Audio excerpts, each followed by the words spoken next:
जय हिंद। इससे पहले के ग्लैंड नाम के चैप्टर के पार्ट 1 में हमने आपको बहिर्स्रावी ग्रंथियों के बारे में बता दिए थे, और वही हम आपको बहिर्स्रावी ग्रंथि, अंतरस्रावी ग्रंथि और मिश्रित ग्रंथि में अंतर भी बता दिए थे। इस पार्ट में हम लोग अंतरस्रावी ग्रंथियों के बारे में एकदम डिटेल से चर्चा करेंगे। अंतरस्रावी ग्रंथि यानी इंडोक्राइन ग्लैंड, उस ग्लैंड को कहते हैं जिससे हार्मोन निकलता है और वो ब्लड से टच हो जाता है। ब्लड से टच हो जाता है, अतः इससे स्पष्ट होता है कि उस हार्मोन को निकलने के लिए कोई अलग से डक्ट यानी नली नहीं थी, अतः यह नलिका विहीन होती है, डक्टलेस होती है। इतना समझ में आ गया। अब अंतरस्रावी ग्रंथियों को हम लोग ना शरीर के हिसाब से ऊपर से लेकर नीचे तक लाइन बाय लाइन हम देखते चलेंगे। तो सबसे पहला आता है अंतरस्रावी ग्रंथि हाइपोथैलेमस। देखिए, हाइपोथैलेमस भले ग्रंथि में पढ़ना है, बट इसके बारे में डिटेल से जानकारी हम आपको ब्रेन नाम के चैप्टर में दे दी है।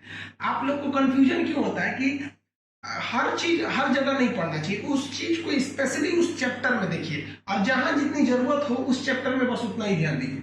हाइपोथैलेमस एक छोटी सी ग्रंथि है, थैला है, जो ब्रेन में पाया जाता है। ये ब्रेन में पाया जाता है। ये कौन सा हार्मोन छोड़ता है? तो नर्वस हार्मोन छोड़ता है, और जिस वजह से ये पूरे अन्य अंतःस्रावी ग्रंथियों को कंट्रोल करता है।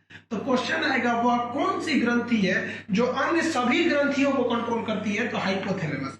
ब्रेन में हम आपको बताए थे कि यही हाइपोथैलेमस है भूख, प्यास, ठंडी, गर्मी, बरसात, प्रेम, घृणा इत्यादि को नियंत्रित करता है। तो वो ब्रेन में समझेंगे। यहां बस इतना समझिए कि अंतःस्रावी जितनी भी ग्रंथियां हैं वो सबको सब कौन कंट्रोल कर देता है? हाइपोथैलेमस। कितना समझ में आ गया ब्रेन में। अब उसके बाद देखते हैं हम लोग पीनियल ग्रंथि।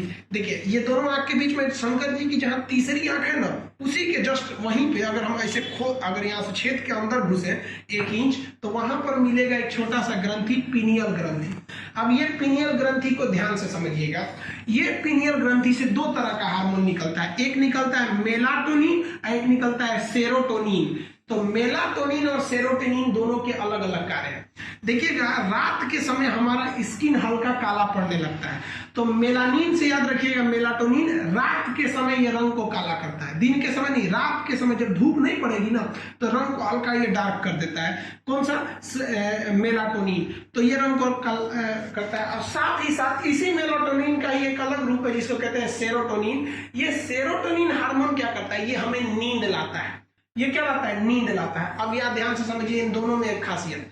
सेरोटोनिन कहता है कि जब तक आंख पर रोशनी पहुंचेगी हम अच्छा से नींद नहीं लाएंगे, अतः अगर चाहते हो कि नींद अच्छी आए तो लाइट बंद करो। जैसे लाइट बंद होगी सेरोटोनिन निकलने लगेगा और अच्छी नींद आएगी। इसलिए आप लोग को भी देखते होंगे लॉज वगैरह में, जब नींद आता होगा तो आप लोग कहते हैं भाई लाइट बंद करो, अब सोने जा रहे हैं। समझ में आ गया। अब इसकी एक और खासियत समझिए। छोटे बच्चों में पीनियल ग्रंथि अधिक सक्रिय होती है। कहेगा ये किसमें ज्यादा सक्रिय होती है? तो छोटे बच्चों में। अब ये ज्यादा सक्रिय होगी तो ज्यादा नींद लाएगी, इसलिए छोटे बच्चों को देखिएगा नींद बहुत आता है। छोटा बच्चा को नींद लाना रहेगा ना, तो उसकी माँ देखिएगा गोद में लेके, बाबू सो जा सो जा सो जा, धड़ धड़ धड़ उसका सर हिलाएंगे, पीट दीजिए तो उसका पीनियल ग्रंथि उसको नींद ले आ देगा। सो सो सो सो। ये छोटे बच्चों में। जैसे जैसे हमारी उम्र बढ़ती है ना, ये पीनियल ग्रंथि उतना अच्छा से काम नहीं करता, इसलिए छोटे बच्चे को ज्यादा नींद आएगा। थोड़ा और उम्र बढ़ेगा तो थोड़ा सा नींद कम होगा। अभी आप लोग को नींद ज्यादा लगता होगा, अपने घर में देखिएगा दादा बाबा लोग, उन लोग को बहुत कम नींद आती है। तो समझ गए, पीनियल ग्रंथि बच्चों में काम करता है, उसको हिला दीजिएगा सो जाएगा। हम लोग में उतना अच्छा काम नहीं करता है। पता चला नींद आ रहा है, कोई आगे कहता है बाबू सो जा सो जा, 2 झापड़ आदमी उठ को दे देगा, रात को नहीं क्या डिस्टर्ब कर रहा है। अब वही छोटा बच्चा को देखिए ना, पीट दीजिएगा बाबू बाबू सो जा, तो सो जाता है। तो ये समझ में आ गया। इस ग्रंथि को हम लोग बायोलॉजिकल ग्रंथि के नाम से भी जानते हैं, क्योंकि यह दोनों आंखों के बीच में यहाँ अंदर की ओर पाया जाता है, इसलिए इसे कई वैज्ञानिक तीसरी आंख या थर्ड आईज के नाम से जानते हैं। तो ये आप पीनियल ग्रंथि समझ गए। ये जो ग्रंथि होती है ये भी कैसी है? अंतःस्रावी ग्रंथि। क्यों अंतःस्रावी है? क्योंकि हार्मोन छोड़ता है, किसी को कोई दिक्कत नहीं। अब इसी पीनियल के बगल में एक ग्रंथि पाई जाती है जिसे हम कहते हैं पिट्यूटरी यानी पीयूष ग्रंथि। देखिए, पीयूष ग्रंथि को हम लास्ट में देखेंगे। क्यों? क्योंकि अभी आप पीयूष ग्रंथि देखने लगेंगे ना, तो पीयूष ग्रंथि से बहुत सारे हार्मोन निकलते हैं और आपका मनोबल कमजोर होते लगेगा। आपको लगेगा कि हम बहुत कमजोर हैं बायोलॉजी, हमें समझ में नहीं आ रहा है। इसलिए मनोबल न टूटे, इसलिए हम लोग उसको साइड में देखें। समझ में आ गया कि नहीं आ गया? तो उसको हम लोग थोड़ा सा साइड में देखते हैं। अभी उसको रहने देते हैं, अब थोड़ा सा और नीचे उतरते हैं। ब्रेन में 3 ग्रंथि, हाइपोथैलेमस, पीनियल और पीयूष। पीयूष को हम साइड में देखेंगे। अब आ जाते हैं गर्दन में एक ही बात। अगली जो अंतःस्रावी ग्रंथि आती है गर्दन में। गर्दन में जो ग्रंथि होती है उसे कहते हैं थायराइड ग्रंथि। ये सबसे बड़ी अंतःस्रावी है। देखिए सबसे बड़ी ग्रंथि लीवर है, अब वो बहिर्स्रावी है। अंतःस्रावी में सबसे बड़ी अंतःस्रावी जो ग्रंथि है वो है थायराइड ग्रंथि। इसे हम लोग हिंदी में क्या कहते हैं, आउटू ग्रंथि कहते हैं। हिंदी में क्या कहेंगे, आउटू ग्रंथि। ये बीपी को कम कर देती है, कंट्रोल कर देती है बीपी को। क्यों? क्योंकि इसमें थायरॉक्सिन नामक हार्मोन पाया जाता है। तो थायरॉक्सिन हार्मोन कहाँ निकलता है, आउटू यानी थायराइड ग्रंथि से। ये किस चीज का बना होता है ये थायरॉक्सिन हार्मोन, तो इसमें टायरोसिन पाया जाता है और आयोडीन। आप इसको तो बहुत अच्छे से जानते होंगे आयोडीन को। अब टायोसिन भी होता है, याद रखिएगा। टायोसिन और आयोडीन दोनों जरूरत होती है थायरॉक्सिन बनाने के लिए। अब इस थायराइड ग्रंथि में 3 बीमारियां होती है, याद रखिएगा, जिसे आप सबसे ज्यादा जानते हैं ग्वाइटर यानी घेंगा। इस आयोडीन की कमी या टायोसिन की कमी से ये घेंगा हो जाएगा, इतना बड़ा गर्दन फूल जाएगा, ये घेंगा नाम का रोग हो जाता है आयोडीन की कमी से। कहेगा घेंगा यानी ग्वाइटर यानी घेंगा में कौन सी ग्रंथि प्रभावित होती है, तो आउटू यानी थायराइड ग्रंथि। इतना समझ गए। दूसरी बीमारी क्रिटिसिज्म होता है। क्रिटिनिज्म, क्रिटिनिज्म कौन सी बीमारी होती है, देखिए इसको याद कैसे रखें, क्रिटिसाइज से याद रखें। क्रिटिनिज्म ये बच्चों में पाया जाता है। अगर ये बच्चों में टायोसिन या आयोडीन की कमी हो गई तो कोई जरूरी नहीं है कि घेंगा ही हो, वो क्रिटिनिज्म भी हो सकता है। इससे बच्चों की बुद्धि कम हो जाती है। देखिए कोई बच्चा एकदम शांति से बड़ा रहेगा, चुपचाप, ज्यादा बोलेगा नहीं, एकदम चुपचाप मन में आके बैठल है, तो क्रिटिसिज्म हो जाता है। और एक सबसे खतरनाक हो जाता है, अगली जो बीमारी खतरनाक हो जाती है मैक्सोडेमा नाम की बीमारी। ये मोटापा के लिए हो जाता है। इसमें क्या होता है, मांस फूलने लगता है, आदमी एकदम मोटा आ जाता है, एकदम भयानक। ये महिलाओं में ज्यादा हो जाता है ये बीमारी। तो इससे क्या होता है, आदमी मोटा आके एकदम समियाना टाइप का हो जाता है, एकदम थल हो जाएगा, एकदम भयानक टाइप का। तो वही देखेंगे ना, थायराइड से आदमी अजीब डिजाइन से मोटा हो जाता है। तो ये 3 प्रमुख बीमारियां होती है। तो अंतःस्रावी ग्रंथि देखिए ब्रेन में कितना, 3। कौन कौन, हाइपोथैलेमस, पीनियल और पिट्यूटरी। पिट्यूटरी को हम समझाएंगे। ये हो गया थायराइड। अब इसी थायराइड ग्रंथि के पीछे छोटा छोटा ग्रंथि होती है, छोटी सी दाल के बराबर, चने के दाल के साइज की ग्रंथि होती है, जो इसी थायराइड का भाई है, उसी के पीछे। उसे हम कहते हैं पाराथायराइड। पारा मतलब पाराथायराइड, उसे हम पारा आउटू कहते हैं। इससे एक ही क्वेश्चन ज्यादा पूछता है कि वह कौन सी ऐसी ग्लैंड है जो पीयूष ग्रंथि के कंट्रोल के बाहर है। तो इस पर पीयूष ग्रंथि का कंट्रोल नहीं रहता है, ये पीयूष ग्रंथि के हिसाब से नहीं चलती है। इससे कौन सा हार्मोन निकलता है, तो देखिए थायराइड से निकला थायरॉक्सिन, तो पाराथायराइड से निकलेगा पाराथायरॉक्सिन हार्मोन निकलेगा। और ये शरीर में कैल्शियम और फास्फोरस की मात्रा को नियंत्रित करता है। ये नहीं रहेगा तो कैल्शियम की कमी हो जाएगी हमारे शरीर में। तो ये चौथा आप समझ गए अंतःस्रावी ग्रंथि। अब एक और समझते हैं थाइमस ग्रंथि। ये क्वेश्चन एलडीसी में क्वेश्चन पूछा था कि वक्ष मतलब होता है छाती, उदर मतलब होता है पेट, वक्ष गुहा में कौन सी ग्रंथि पाई जाती है, तो कौन सी ग्रंथि, थाइमस ग्रंथि। हम लिख देते हैं कहां पाया जाता है, वक्ष में पाया जाता है, यानी छाती में पाया जाता है पीनियल थाइमस ग्रंथि। याद रखिएगा इसका बड़ा महत्वपूर्ण काम है। ये प्रोटीन बनाता है और लिम्फोसाइट बनाता है। प्रोटीन हमारे शरीर में वृद्धि में मदद करता है और लिम्फोसाइट बीमारियों से रक्षा करता है। लेकिन ध्यान रखिएगा ये जो थाइमस ग्रंथि है ना, ये 15 साल की उम्र के बाद काम नहीं करता है।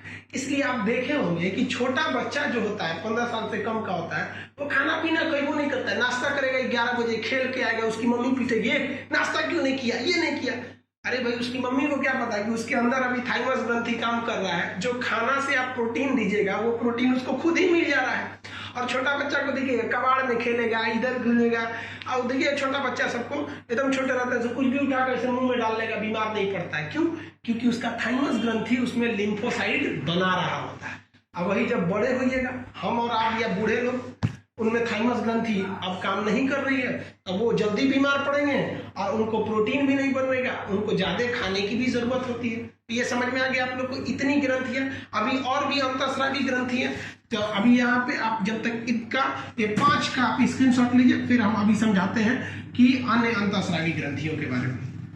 5 तो आपको अंतःस्रावी ग्रंथि बता दिए। अब 6वां समझिए, एड्रीनल ग्रंथि। एड्रीनल ग्रंथि को हम हिंदी में अधिवृक्क कहते हैं। यह वृक्क यानी किडनी के ठीक ऊपर होता है। जब हम आपको उत्सर्जन यानी किडनी बढ़ा रहे थे तब हम आपको अधिवृक्क के दिखाए थे कि वो कहाँ होता है। किडनी के ऊपर भी ये चिपका रहता है एड्रीनल ग्रंथि। इसे हम लोग 4S या 3F टेक्निकल नाम से जानते हैं। अब इसका हम वर्क समझते हैं, ध्यान से समझिएगा। एड्रिनल ग्रंथि से एक हार्मोन निकलता है जिस हार्मोन को कहते हैं एड्रिनलिन हार्मोन। ये नाम याद रखना है, बहुत सिंपल है। एड्रिनल ग्रंथि, एड्रिनलिन हार्मोन। यह हार्मोन तभी निकलता है जब हम बहुत इमरजेंसी केस में फंस जाए, किसी का एक्सीडेंट देख ले, या कोई हमें मारने आ जाए, या एकदम भयानक गुस्सा आ जाए, या बहुत टेंशन में आ जाए, तभी ये निकलता है। इससे बीपी ना एकदम भयानक तेज हो जाता है। बीपी क्या हो जाता है? बढ़ जाता है। याद करिए, थायराइड से बीपी घट जाता है। ये बीपी को क्या करता है? बढ़ा देता है, एकदम भयानक। आदमी दांत खिंचाने लगता है। और जिससे एड्रेनलिन निकल गया, इतना गुस्सा में आ जाएगा ना, अब मारेगा एक झापड़ तो दिन में तारा दिख जाएगा। इसीलिए इसे कहते हैं फाइट, यानी मारो, एंड फ्लाइट, उड़ जाओ, भाग जाओ, तो लड़ो उड़ो हार्मोन कहते हैं। यानी जब ये एड्रेनलिन निकलेगा ना, तो देखते होंगे कभी कभी गुस्सा में आदमी मारता है ना, गुस्सा समझते हैं ना, बिखिया के एकदम खीस में एक झापड़ देगा ना, दांत निकल जाएगा बाहर। कौन से हार्मोन की वजह से? एड्रेनलिन के वजह। एड्रिनल ग्रंथि से कहां पाया जाता है? किडनी में। समझ गया? इमरजेंसी ग्लैंड किसे कहते हैं? एड्रेनलिन। 4S या 3F इसी को कहते हैं लड़ो उड़ो। लड़ो मतलब फाइट, उड़ो मतलब flight. Fight and flight hormone. ना समझ में आ गया? अब हम लोग 7वां समझते हैं, बहुत इंपॉर्टेंट है ये, इसको याद रखिए।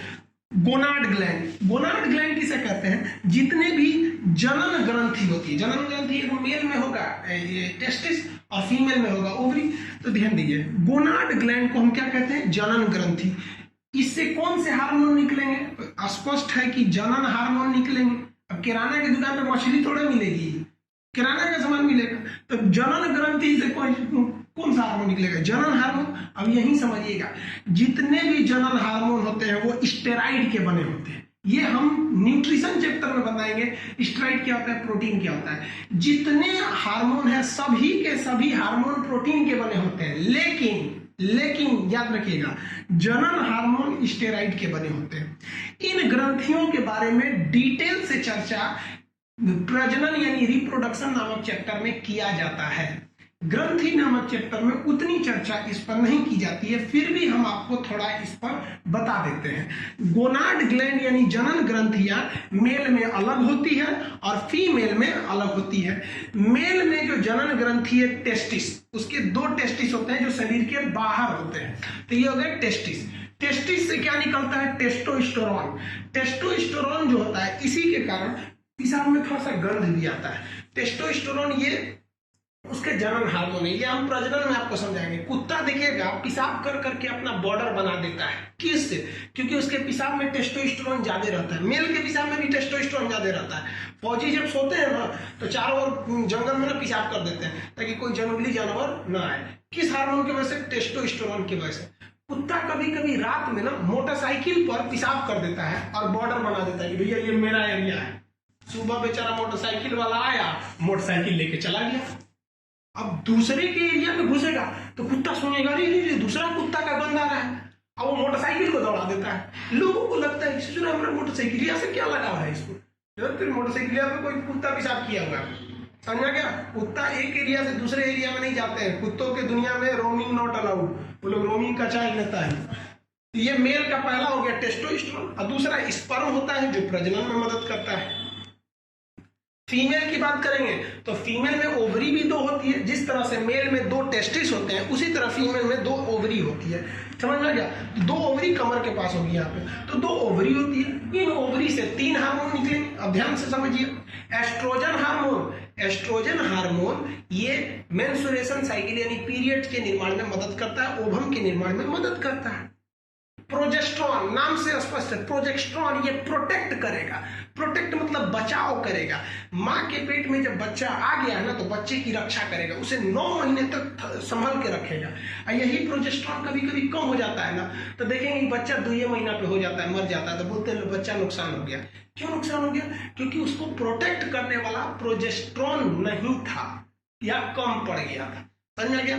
किसी को कोई दिक्कत नहीं। और वही कभी कभी प्रोजेस्टेरॉन कम होता है तो कोई लड़का ना 7 महीना में पैदा हो जाता है। 7 महीने में पैदा होगा तो इसे मिर्कुचा हो जाएगा, इसे तो लोग बोलते हैं सतवासल है ससुराली। समझ आ गया? अब देखिए रिलैक्सिन क्या होता है। जब बच्चा पैदा होता है तो माँ के गर्भ से वो नॉर्मल डिलीवरी होने के लिए रिलैक्सिन नामक हार्मोन होता है जो मांसपेशियों को फैला देता है।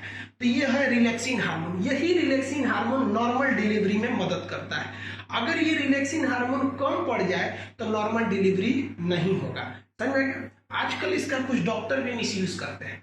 वो उस महिला को सारी दवाइयां देते हैं, गर्भवती महिला को, और एक ऐसी भी दवा दे देते हैं ना जो रिलैक्सिन हार्मोन बनने ही नहीं देता है, और उस महिला से कह देते हैं कि ये वाली दवा टाइम से खाना। अब उस ससुरी उसी दवाइया को एकदम चाव से खाती है, तो खो ससुरी। अब उससे क्या हो जाता है कि रिलैक्सिन हार्मोन बनेगा नहीं, अब उसका नॉर्मल ऑपरेशन नहीं होगा, नॉर्मल से डिलीवरी होगी नहीं, ऑपरेशन करना होगा। ऑपरेशन से लड़का को तो कोई दिक्कत नहीं होता है, महिला को ज्यादा सुरक्षा देना पड़ता है लड़का से। 6 महीना तक सीढ़ी मत चढ़ो, ये मत करो, मत। एक तो नखरा अपने होती है लोग, और उस पे से वो ऑपरेशन हो गया। देहात में वो कहावत करते हैं, रोए के रहनी तले अखिए खुदा गई, और बढ़िया बहाना मिल गया। तो आप लोग ध्यान दीजिएगा इस सबको, लड़का लोग। तो ये समझ में आ गया। गोनाड ग्लैंड के बारे में डिटेल से जानकारी हम प्रजनन नाम के चैप्टर में पढ़ेंगे। यहाँ हम आपको हल्का बता दिए गोनाड के बारे में, बाकी तो डिटेल पता है। आप इसका एक स्क्रीनशॉट लीजिए, फिर हम आपको सबसे महत्वपूर्ण ग्रंथि पीयूष ग्रंथि के बारे में बताते हैं। देखिए, गोनाड ग्लैंड तक आप 7 ग्रंथियां देख ली। अब सबसे महत्वपूर्ण अंतःस्रावी देखते हैं हम लोग, कौन सा? 8वां नंबर। देखिए, ऐसे तो ये हमको ब्रेन में ही पढ़ लेना था, बट देखिए इतना ज्यादा काम है ना पिट्यूटरी का, इसलिए इसको साइड में रखे, बड़ा चीज को साइड में निपटा देना। तो हम समझते हैं पिट्यूटरी ग्लैंड, यानी हम पीयूष ग्रंथि को कहते हैं। पीयूष ग्रंथि जो होता है ना, ये ब्रेन के एकदम नीचे होता है। जैसे जैसे पीयूष ग्रंथि रखा हुआ है और उसी के ऊपर ब्रेन रखा हुआ है, तो हम ये कह सकते हैं कि ब्रेन के एकदम बेस में, यानी आप आधार में कहिए या उसके तल में कहिए, ये रखा रहता है।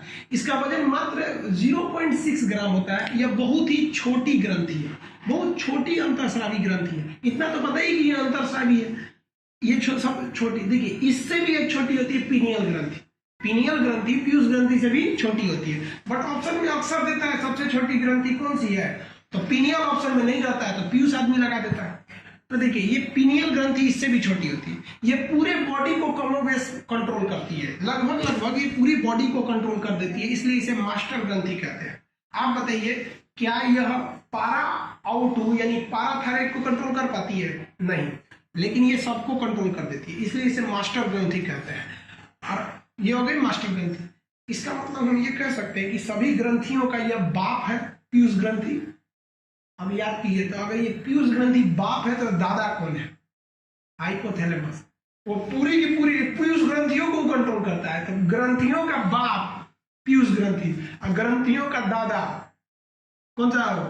वो आपका हाइपोथैलेमस। और हाइपोथैलेमस को कौन कंट्रोल करता है? ब्रेन। तो ग्रंथियों का परदादा हो जाएगा ये ब्रेन, इसलिए ब्रेन को सुरक्षा देना जरूरी है। इसलिए हेलमेट नहीं पहनिएगा ना तो पुलिस बहुत मार मारती है, फाइन भी लगाती है कि परदादा को सुरक्षा दो। तो देखिए ध्यान से, अब ये पीयूष ग्रंथि से ना अलग अलग टाइप के हार्मोन निकलते हैं। बेसिकली 4 टाइप के निकलते हैं, हम उन चारों को देखते हैं। सबसे पहला होता है TSH, थायरॉक्सिन स्टिमुलेटिंग हार्मोन। जब कभी भी शरीर में थायरॉक्सिन की कमी होती है तो ब्रेन जो होता है कौन सा हार्मोन छोड़ता है? TSH, thyroxine stimulating hormone. क्यों छोड़ता है? जब शरीर में थायरॉक्सिन की कमी होती है तो ये इसे छोड़ देता है, ताकि थायरॉक्सिन की जरूरत पूरी हो सके। समझ में आ गया आप लोग को? तो थायरॉक्सिन बनाने के लिए थायराइड को उत्तेजित करता है।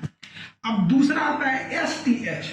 STH का होता है सोमेटोट्रोपिक। कौन सा? सोमेटोट्रोपिक हार्मोन। ये हमारी वृद्धि को नियंत्रित करता है।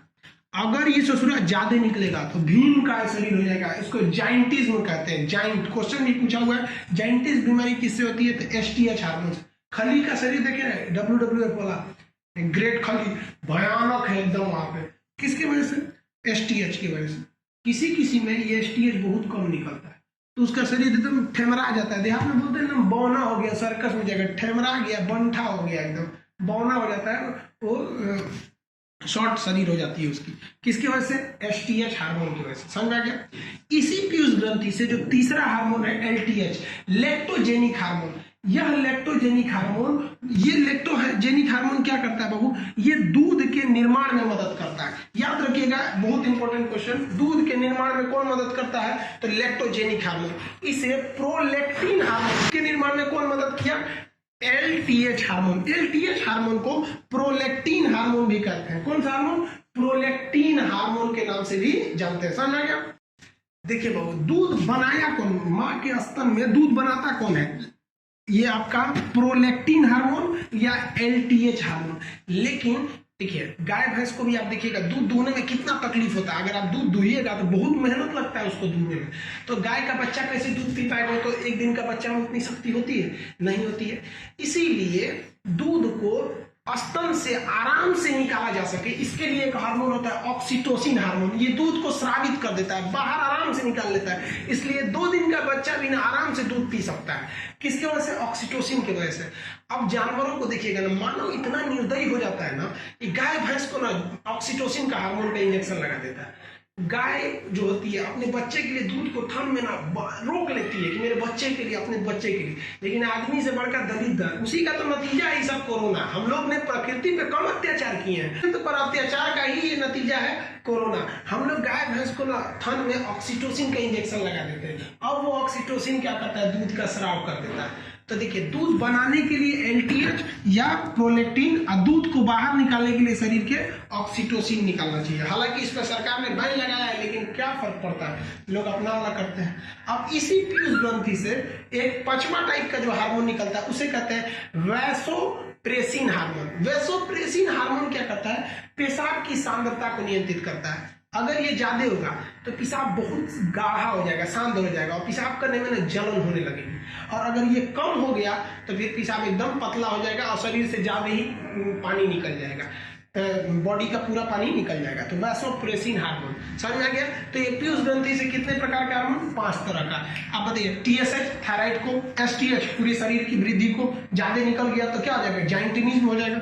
और देखिए ध्यान से, एलटीएच दूध बनाता है, इसका दूसरा नाम क्या होता है? प्रोलैक्टिन। ये दूध बनाएगा और दूध को निकालेगा कौन? Oxytocin hormone. समझ में आ गया। और वैसोप्रेसिन पेशाब की मात्रा को नियंत्रित करता है। किसी को कोई दिक्कत नहीं। अब आप कहिएगा कि दूध बनाने का काम ब्रेन से हो रहा है, दूध को स्रावित करने के लिए ब्रेन से हो रहा है, तो फिर स्तन क्या करता है? स्तन केवल दूध को स्टोर करने का काम करता है, इससे ज्यादा कुछ नहीं। तो ये आप अंतःस्रावी ग्रंथि समझ गए। अब इस वीडियो में अंतःस्रावी ग्रंथि, नेक्स्ट वीडियो में हम आपको मिश्रित ग्रंथि बता देंगे। आप इसका एक स्क्रीनशॉट ले लीजिए।